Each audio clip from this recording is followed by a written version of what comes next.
And we are live at 9 with James Phillips here on WJLX. It's a Tuesday morning, and I've got a special guest here in the studio, Nathan Harris. He's you're going to have to help me with how to pronounce, CEO of Abogados? Yeah, Abogados Centro Legal. There you go. It's my law firm in Hoover. We're focused on helping the immigrant community here in Alabama with immigration cases, of course, and then also personal injury cases, catastrophic injuries, things like that. And Nathan is a Jasper native, a graduate of Walker High School, and your dad was a long time. Does he still have the insurance company? Yeah, he still got the insurance company. My brother's there helping him out with that now. Awesome. I like to say he's semi-retired, but I think he's semi-work from home. Or work from his house in Ecuador. He's still at it every single day. Right. And yeah, I've been in the Jasper community since I was born. And 03 graduate of Walker High School. And I'm glad that we're still calling it Walker High School. I know that was very controversial. Right. Changing it over to Jasper High School. Right. So which one is it? Is it Jasper? It's Jasper. It's Jasper High School officially now. I mean, you still get to call it Walker because you graduated from Walker. Right, yeah. But now it's Jasper. Okay. Well, I'm going to keep calling it Walker. My son, he graduated in 21, and so he graduated from Jasper High School. Okay. And has only known it as Jasper, Yeah. really. Now, you've got a big event coming up this weekend that I wanted to talk about first. It's called Fiesta. It's the largest Hispanic Heritage Festival in the state of Alabama, I'm sure. And I've been to it. I think this is maybe the third year that I've been involved. Our New Era Wrestling group does a Lucha Libre show every year, and it's a lot of fun. It really is. Our show's fun, and then just the entire event. It's so cool. Tell everybody a little bit about Fiesta and the history of it. Yeah, so Fiesta, it is the largest Hispanic heritage event in the state of Alabama. This year will be our 23rd year. And every one of those years, we always bring in bands from South America, Central America. And these are top name. Some of them are Latin Grammy Award-winning bands that we're able to bring in. And it's a lot of, if you listen to Spanish language music, you'll know the artist, you'll know those folks. Unfortunately, I tried to get in like Ricky Martin or somebody like that, but we didn't have the budget for that this year. Right, yeah. I really wanted Pitbull, but apparently he played in Tuscaloosa last month, and we couldn't. Or Bad Bunny would be. Bad Bunny would be great. Yeah. I think he's out there though now. Yeah. It's quite a budget to get Bad Bunny. Yeah. He's out of our budget. We'd have to charge a lot more than we're charging. Yeah. Tickets this year are actually free. This is the first time in over 20 years that we've put on a free event. But this is all about the food. It's all about the culture. It's about dancing. It's about music. It's about bringing our Alabama culture together with our Hispanic culture and sharing a good time. Fiesta means party in Spanish. For all of those that you remember your high school Spanish lessons, that's what that means. And then this year's theme is que no pare la fiesta, that the party doesn't stop. And so from noon until about 8 o'clock on Saturday night, we're going to be downtown Lynn Park. And so that's that cool little park between Birmingham City Hall and the Jefferson County Courthouse. It's shady, it's cool, it's always a great time.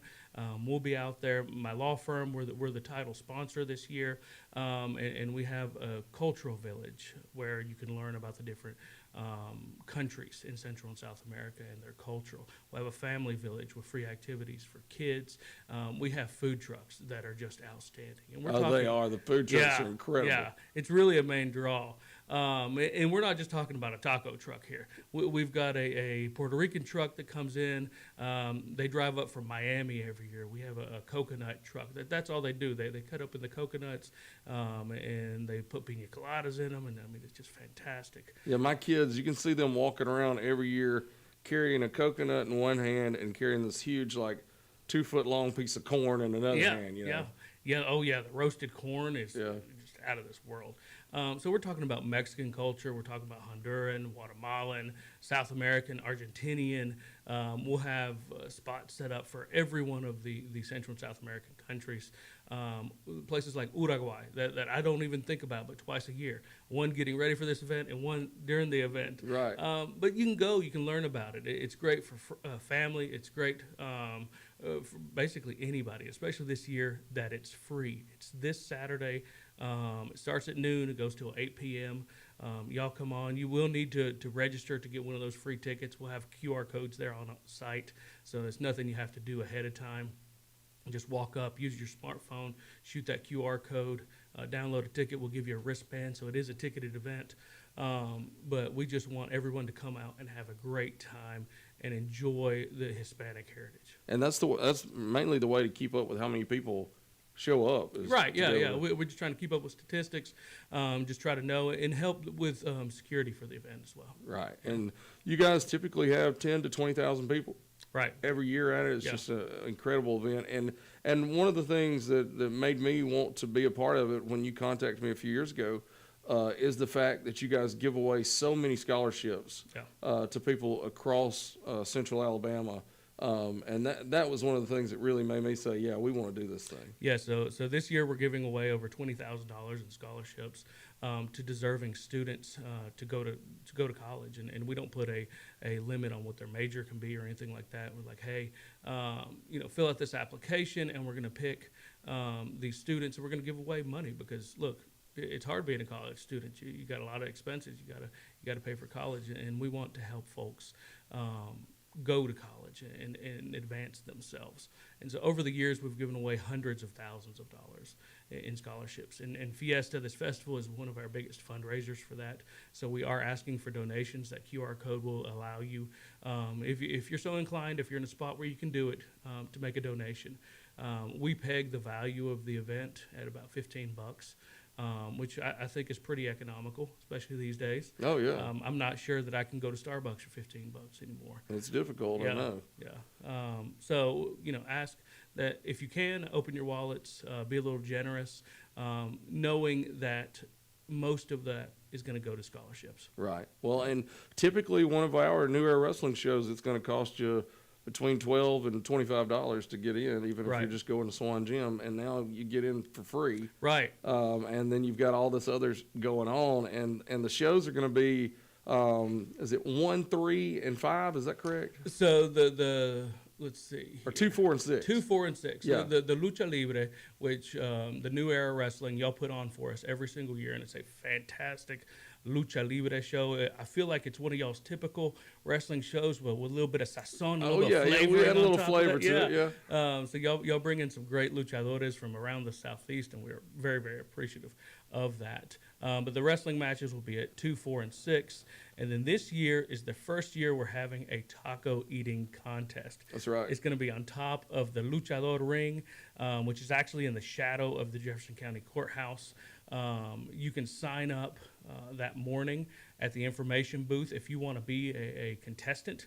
We're limiting it to 10 contestants this year, just because, look, we're scared how many tacos y'all are going to eat. Right. We have a great partner with Salud Taqueria. They're providing the tacos. They're providing these are fantastic tacos. These are, I think, are the best tacos in Alabama. Yeah. And they're providing them free of charge for us. And you can come, you can eat as many tacos as you want to in 8 minutes. The record is 106. So that's what scares us. How many people are going to come and devour these tacos? Because I think in Alabama, we've got a new record holder. We could somewhere for sure. So anybody listening to this right now, watching this feed, if you want to have the taco eating record of America, you show up Saturday, you sign up for that taco eating contest, and you come hungry. And don't. Like, you got to keep the tacos down. Yeah, you got to. Yeah, we're gonna have buckets. Or you don't keep the record. Yeah, you got to keep them down. You got to keep them down. Now, what does the winner get? Is there a trophy? Is there? We got a really cool snazzy taco eating chain. It's a gold look chain with a nice taco and bragging rights. Yeah, definitely bragging rights. A lot of bragging rights. And we're gonna put it out there on social media. We're gonna push it hard, and you're able to tell everybody, at least for a whole year until next year, if everything goes good, going to have another taco eating contest, and you'll have to come back and defend your title. Right, right. And I really do want to pump the Lucha Libre show. Like, we love this event. It's so much fun every year because we get to bring in some guys that we may not use a lot of times throughout the year. And we bring in guys from all over the Southeast, really all over the country, for this particular event, and they love it. They have some of our guys who are not typical Southern wrestling guys that are used to being here. They love being in this crowd. The crowd's always into it. And just the setup, the ring is on the steps of the Jefferson County Courthouse. That's right, yeah. And I have seen people fly from the courthouse onto the ring or beside the ring, like it's a wild. It's a really great setup. The lucha libre is something that you just don't see a lot, especially around here in Alabama. Right. You're going to have to go to like interior Mexico or at least Texas or somewhere like that to really see typically a good lucha show like you're going to see Saturday. Y'all's guys that y'all bring in, I don't know how you get them here. I don't know. I don't want to know all those details, but it is a great show. And there's 3 shows. Yeah, 3 shows. They're hour apiece. Yeah, and the way y'all script it, the way they play out. There's nothing scripted here. It's great. But for some reason, each show does build on each other every year. So How does that happen? Right. And last year, I think it looked like the president of Mexico versus the American wrestler. Right. At least that's what it looked like in my head. Right. And it was just a fantastic show. It gets the crowd gets into it, and they use every part of the space available. They were jumping off the courthouse, kind of those statue platforms, right? Yes, into the ring, using the chairs, using the tables. We park our van there because we're one of the main sponsors. My law firm is close to the lucha tent, and I think we ended up with an extra dent or two from a head of a wrestler, a luchador, getting smashed into it. So this is real lucha. These guys are really throwing down. If I tried to do it, I would have to go to the hospital. Just don't drive the van off, because I think I noticed a few luchadors may have taken a siesta at one point. Yeah, I think so. I think you're right. Yeah. we'll leave it there at least until the end of the last match. Right. Yeah. And tell folks about your experience as far as just life experience, because if anybody can tell the story of Alabama and Hispanic heritage together, it's you. That's what you're made up of. And so tell everybody about your background. Yeah, that's right. So my parents, I grew up here in Jasper, but my mom is from the small South American country of Ecuador. And my dad grew up in Coleman County in Crane Hill. And he graduated from Coleman High School back in, I think, 71 or so, and then went to Auburn University and figured out he liked being out away from the farm. And so he got his degree, did some student teaching down in Central America in Costa Rica. Figured out in February Costa Rica is a beautiful place to be, where it's gray and cold and rainy here in Alabama. In Costa Rica, it's beautiful and sunny and sandy beaches and all those kind of things. And he said, well, I think I need to figure out how to get back down here. Right. Once he got back to Alabama. So he joined the Peace Corps. They stationed him in Ecuador, and he was quasi-diplomatic with the Peace Corps back in the 70s. And Mom came from a very affluent family there in Ecuador. So she was supposed to be at all these fancy government parties at the embassy and things like that. And Dad quasi-snuck in. So he's there eating. Quasi-snuck in means he snuck in. Yeah, 100%. Yeah. That's what I was trying to say. He's quasi-diplomatic. I don't think he was diplomatic at all. Right. If y'all know Dad from around Jasper, Ricky Harris, he's a character. He's a great guy. But he always finds a way to be in the room where he needs to be. Right. So he found a way into those parties, met Mom, fell in love.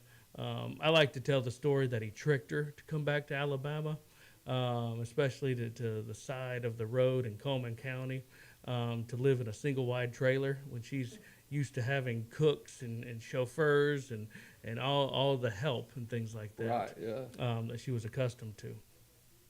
But they moved to Jasper, opened up an insurance place here in the late 80s or mid 80s, I guess. And we've been here ever since. We were members at New Prospect Baptist Church for years and years and years.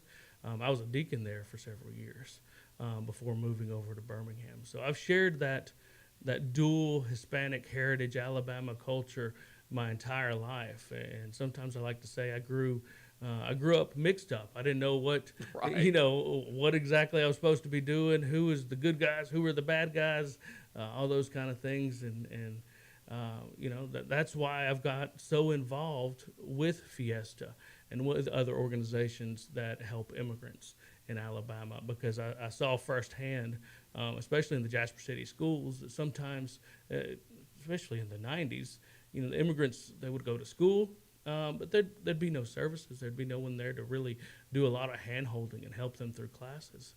And so by nature of me being bilingual, I was just a translator Right. for a couple of my friends that didn't know how to speak English.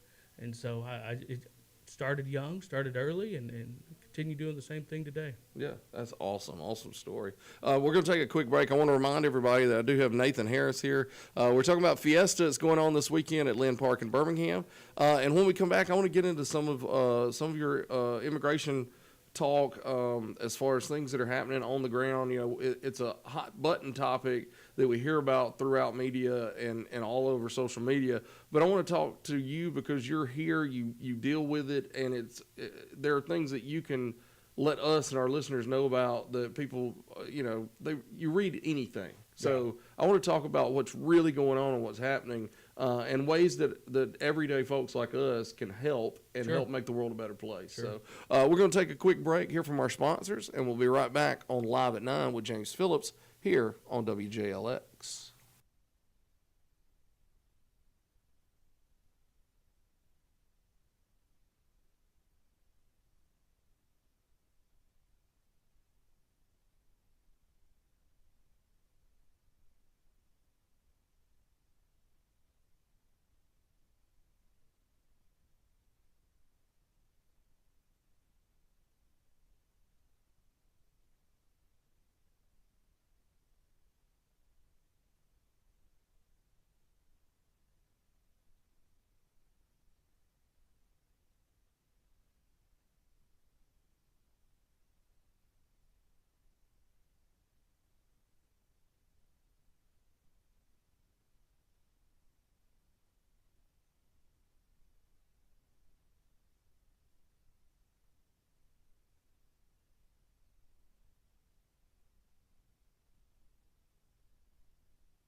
And we are back live at 9 with James Phillips here on WJLX. I'm joined by Nathan Harris. Nathan is CEO of Abogados, right? Did I get that right? Abogados Centro Legal. Abogados Central See, I say legal. Or legal. Yeah, that's fine. Sorry, but I try to make it sound at least a little spicy. We can put a little bit of seasoning on it. Or you can say Abogados Centro Legal. 2 years of Spanish at Dora High School right here. It's good. It's showing.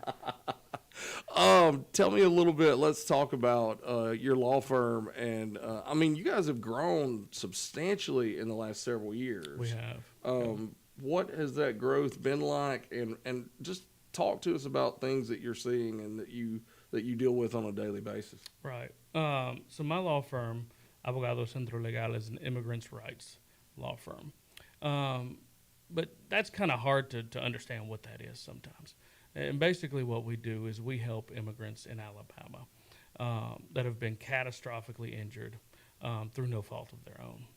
And typically that's in car wreck, truck wreck.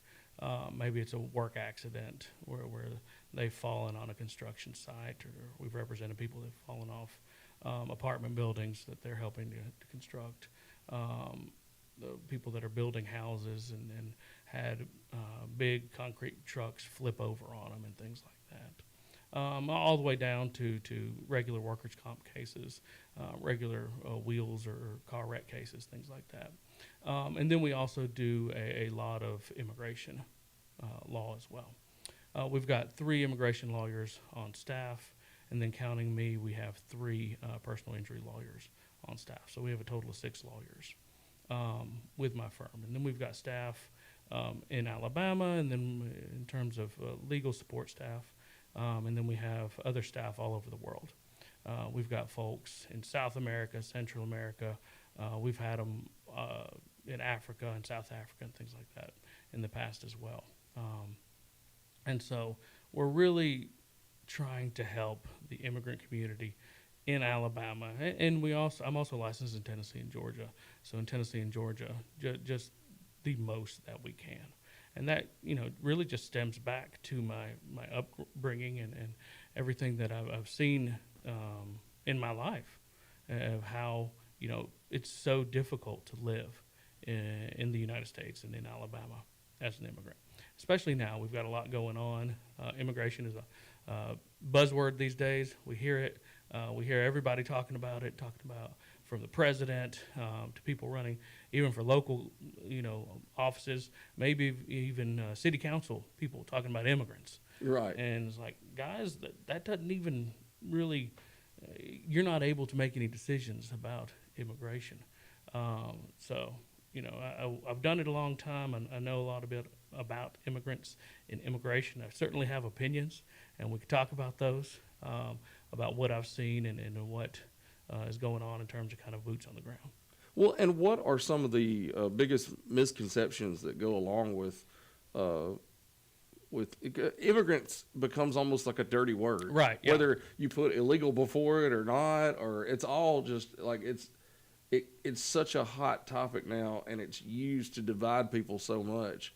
What are some of the major misconceptions that you see out there? Right, and it's almost like a bad word. You call Right. somebody an immigrant or an illegal immigrant, and it's real easy to paint people with a broad brush and broad strokes and say, well, all immigrants are bad. And I think that we know, and everyone knows, that foundationally all immigrants are not bad.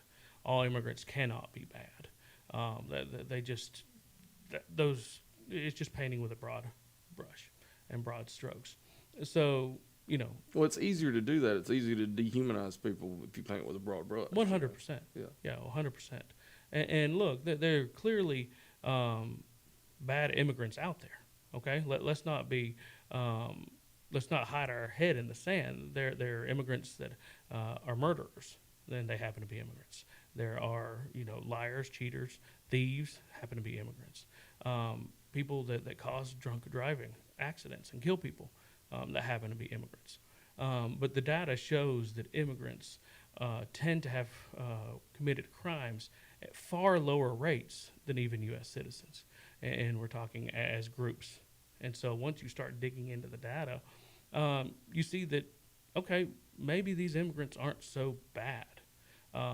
Yeah, a lot of them had to come here without inspection, okay? And that means that they came across the border and they didn't stop at a border checkpoint and have somebody check their documents. And maybe a lot of them came and they did that, and then they just overstayed their visa. So if I had a family member, for example, that came in from Ecuador with a tourist visa or something like that, and that's a 90-day time that they can stay, and then they stayed 91, 92, 93 days. During that period where they're overstayed their visa, the first, second, or third day, they would be undocumented during that period, or people would call them illegal during that period, even though they just overstayed their visa. And overstaying a visa has never been classified as a crime in the United States. Overstaying your visa is an administrative penalty, is the only thing that you would get. You would be out of classification. So I'm, of course, I'm legally trained. I'm a lawyer. I know that words matter, and so details matter, technicalities matter. And so when we talk about immigration, I think we have to talk about details, because the devil really is in the details. And no one's trying to say that, hey, we shouldn't deport people that are murderers, or we shouldn't deport people that are drug dealers, or that we should have open borders. I don't think that we should have open borders. We need to screen. We need to know who's coming into this country. But the mass deportation and the raids that have been going on since January of this year, I don't think personally is the way to handle our immigration problem in the United States. And let me be clear, we have an immigration problem in the United States. We've had an immigration problem for decades in this country. And we really need Congress to come up with a fix, because everything that a president done, it doesn't matter what side of the aisle he's on, Democrat, Republican, or even if we get an independent president one day, they can do things by executive order, but then, another president can come in there and change that executive order day one. And we saw that this year, earlier, where President Trump came in and he issued a lot of executive orders. Day one, a lot of them dealing with immigration. They rescinded a lot of the executive orders that the prior administration had put into effect. So we've got an immigration problem in this country, and immigration laws can only be changed. They can only be rectified and corrected by Congress. And that's the way that we have set up and chosen to set up our government in this country. We have 3 branches of government, and Congress is the only branch that can create those laws. And then it's up to the executive branch, which the president is the head of, to enforce those laws. And then the judicial branch to interpret those laws and tell us exactly, well, what do those mean? When it comes down to boots on the ground, how can we enforce? How can we interpret these laws in the way that they're enforced, rather? Right. Yeah. Well, there's a lot of misinformation that goes out on both sides and everywhere. Sure. What is some of the worst misinformation that you come across on a daily basis? A lot of the worst information that I hear is that, hey, look, every illegal, quote unquote, because I hate using that phrase. Right, yeah. Because quite frankly, actions are illegal. Right. When you commit a crime, that is illegal. People are not illegal. By virtue of being a person, you may have committed a crime, and that action you took is illegal, but you as a person, you would never call somebody that drove too fast on the interstate and broke that law as being an illegal. Right. Okay? That they broke the law. That action was illegal. So that's really one thing that I have issue with, when people just call people illegals. Now, you can say that they're here illegally, but that's just me parsing words as a lawyer, and I think that words have power. Words are very, very. We have to be very particular how we say things, because it does matter, especially when we talk about laws and we talk about legal subjects like immigration. And getting back to your question, one of the things of misinformation is that all of these folks are illegal, okay? All of these folks that have committed a crime. When, no, all of these immigrants that are here, number one, all of them have not committed a crime. They're immigrants that are doing things correctly, in terms of there are just a plethora of immigration benefits available to different immigrants that are here. They may be in a process. There may be trying to get a different type of humanitarian relief, whether that's asylum, whether that's U visa, whether that's T visa.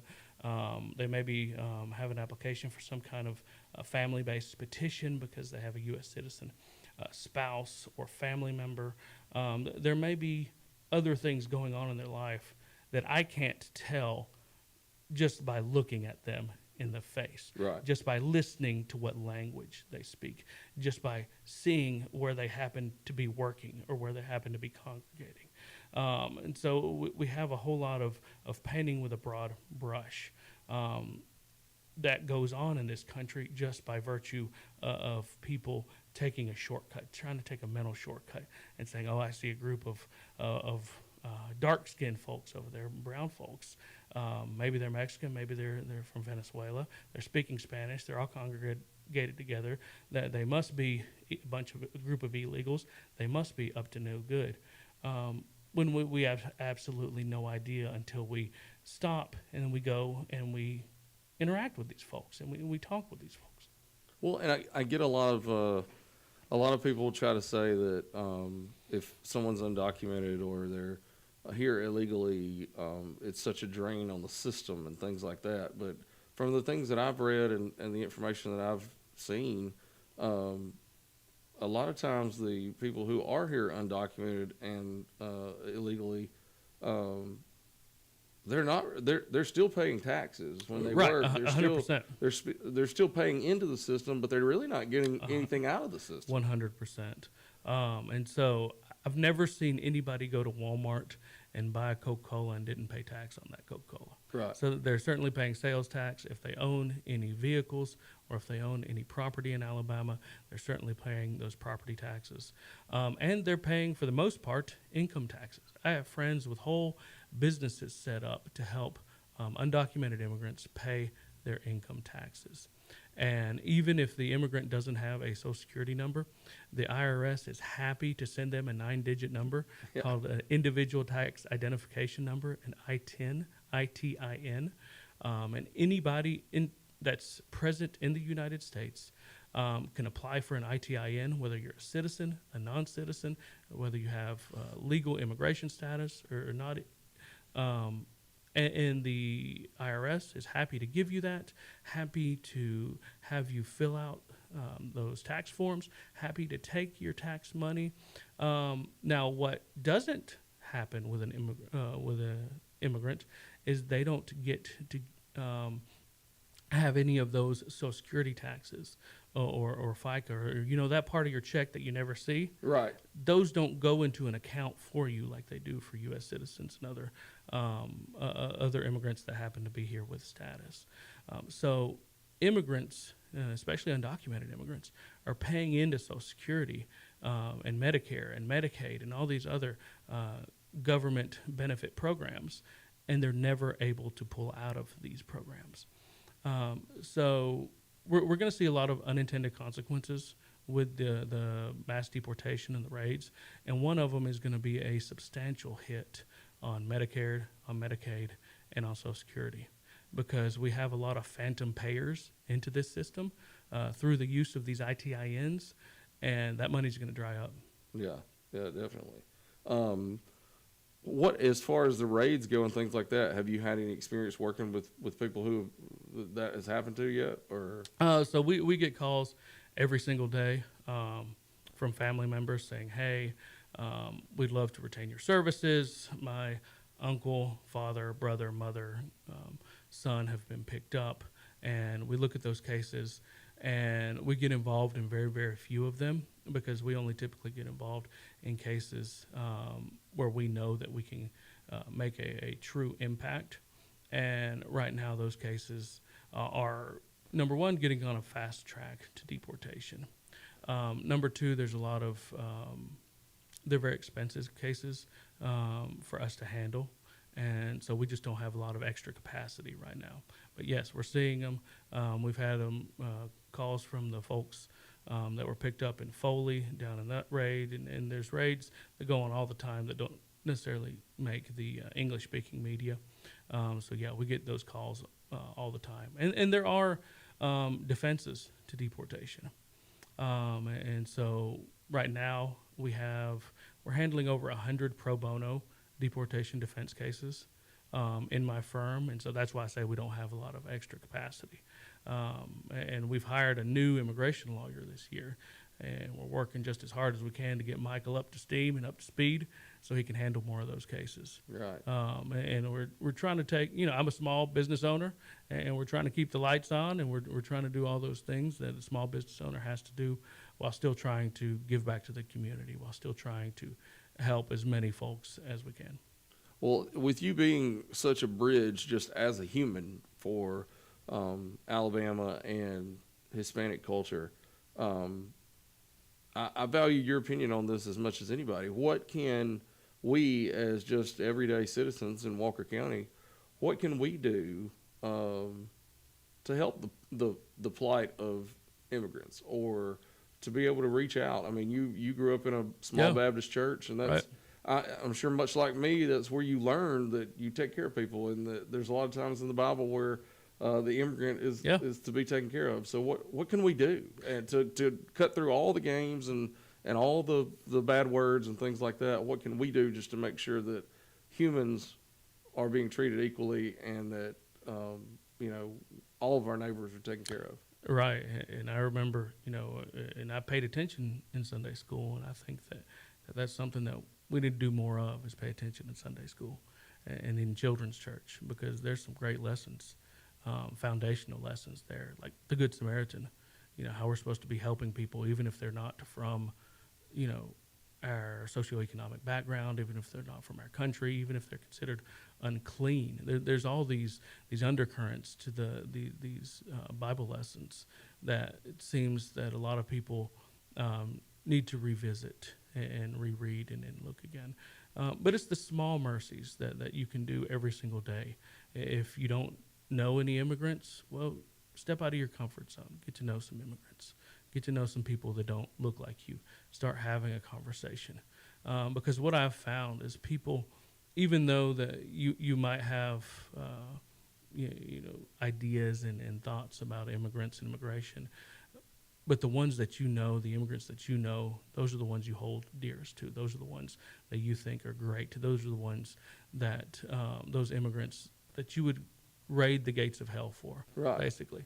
Those are the good ones versus the bad hombres. Right. So it's those small mercies. And the Bible teaches us that we should mourn with those who mourn.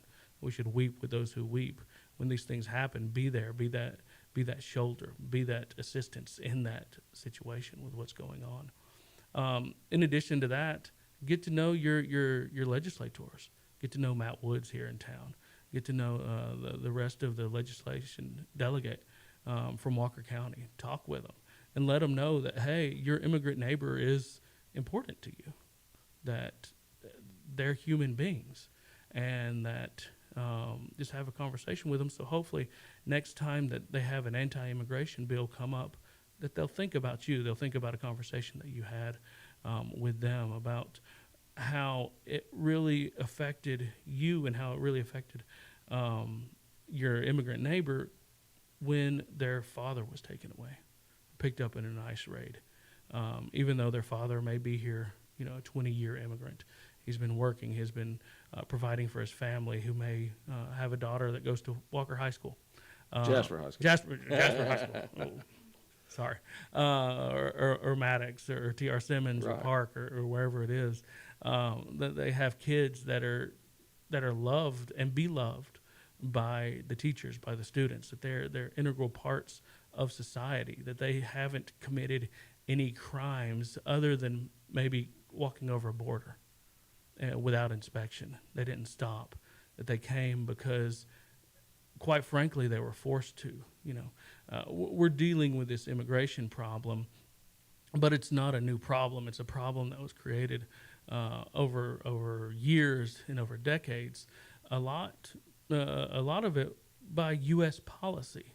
We're talking about the war on drugs for Central and South America. We're talking about the cartels. We're talking about things that we have done and other governments have done that made their home countries unsafe. And so if we want to think about the plight of the immigrant, why are they coming to the United States? Well, yeah, there may not be any jobs there, But more often than not, the stories that I'm hearing in my office is, I sent my child. I sent my child to the United States because their brother was taken last year and forced to work for a cartel. And I didn't want my daughter to be forced to work for a cartel or be forced into the sex trafficking or sex slavery. And so instead of that, we managed to get a loan from a loan shark and send her to cross the border and get her out of here. So now she's in the United States trying to work, trying to clean houses, trying to work at hotels, things like that, and really trying to escape a terrible, horrible life there in whatever country they're from. Or maybe it's the father that came here because there was no way for him to provide anymore. And there's the whole backstory of cartels forcing farmers, forcing fathers to work for them. And if they don't, they're going to take their children. We're talking about cutthroat men. I mean, really bad hombres. When Trump talked about the bad hombres, those are the bad hombres. Yeah. The drug cartel leaders and those things. And nobody wants those guys here. Okay, even immigration advocates. We're not pro-criminal advocates. We're pro people who want to come to this country, that want to work hard, that want to raise families, that quite frankly are just as Christian as you and I. They go to church, they believe in Christ, they believe in the blood, they believe in the same things that we believe in.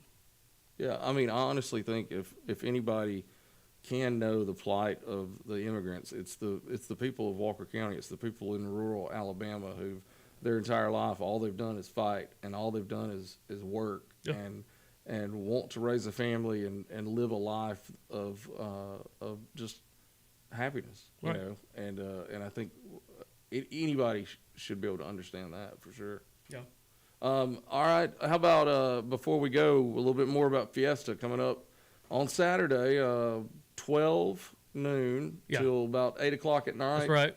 Free event downtown Birmingham. It's all about Hispanic heritage. And it really is such a cool thing for me to go and see it each year. It's such a learning experience and just fun. The bands that you guys have, the food, every bit of it is just a neat thing. It's as close to an international trip to, say, Puerto Rico or Mexico City or Costa Rica or Ecuador or Argentina that you can get without a passport. And that you can get for free. You're going to go, you're going to be fully immersed in the Hispanic culture. And we're talking about island culture. We're talking about Central American, Mexican, Guatemalan, Honduran culture. We're talking about the food, the music, the rhythms, the people, the love. I mean, it's really something that's in the air that day downtown Birmingham at Lynn Park. It's this Saturday. Gates will open at noon. We'll kick everybody out around 9 or 10 o'clock in the evening. Right. After the last band's played, after we've picked up all the trash, you'll hang around. We're going to have lots of security there. It's going to be a very safe place. Birmingham Police Department will be walking around. We have private security. So like I said, it's a free event. You will have to get a wristband. We'll give you those free at the gate. Just scan the QR code if you want to donate. We use this event as a fundraiser, and we've given away hundreds of thousands of scholarships to deserving Alabama students from Alabama that want to go to college and help people. And a lot of these students are now coming back because we're in our 23rd year. Some of them are helping us this year again with Fiesta. We're going to soon be asking them to be on our board. And really it's creating this cycle of where Alabama students now give back to Alabama, now give back to Fiesta, now able to share culture. And it's just a beautiful, beautiful event, a different festival than anything I've been a part of my whole life until I became associated with it. Where else in Alabama can you get a lucha libre match in addition to tacos and street corn and fried pork from Puerto Rico and piña coladas and live music and cultural different cultural tents about every single country. We're talking about Colombia, Ecuador, Brazil comes big. family activities. We're going to have blow-ups. In the past, I know we've had different small like carnival rides and animal petting zoos. And so it's really a fun event. And there's always for some everybody. cool arts and crafts for the kids to do. That great, sort of great thing. arts and crafts. We're going to have vendors there. So if you need to buy your lucha mask there, That's right. they'll have them for sale. But do not jump in the ring. You will get hurt. Right, yeah. These luchadores, they're for real. If they see somebody with a mask on there, it's like the bull seeing red. That's right. They're going to go after you. That's right. Yeah.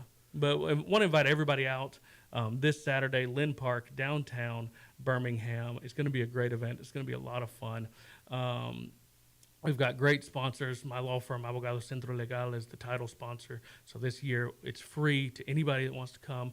We'd love to see that place packed out with not just people that have Hispanic heritage running through their blood, but the people that maybe want to celebrate Hispanic heritage that day. Come on out, learn, eat, enjoy. Right. That's it. And if you do want to get to know your neighbors a little better, that's a great place to go to get to know your neighbors and get to know their history and what they're all about. And it really is a cool vibe. Like it's like I told people last week about Foothills Festival here in Jasper. Such a cool vibe. Yeah. Like we hung out downtown and we had such a great time and live music and that's what this is all about too. It's just a cool vibe. It's a good way to hang out and meet some new friends, and so I can't wait to be there Saturday. And thank you for always having us come back for sure. Yeah, of course, yeah, anytime. And thanks for coming to Jasper today. I know that was a trip for you. You don't get back to Jasper too often. It's like sometimes. coming home for some reason. It's exactly like coming home because it is.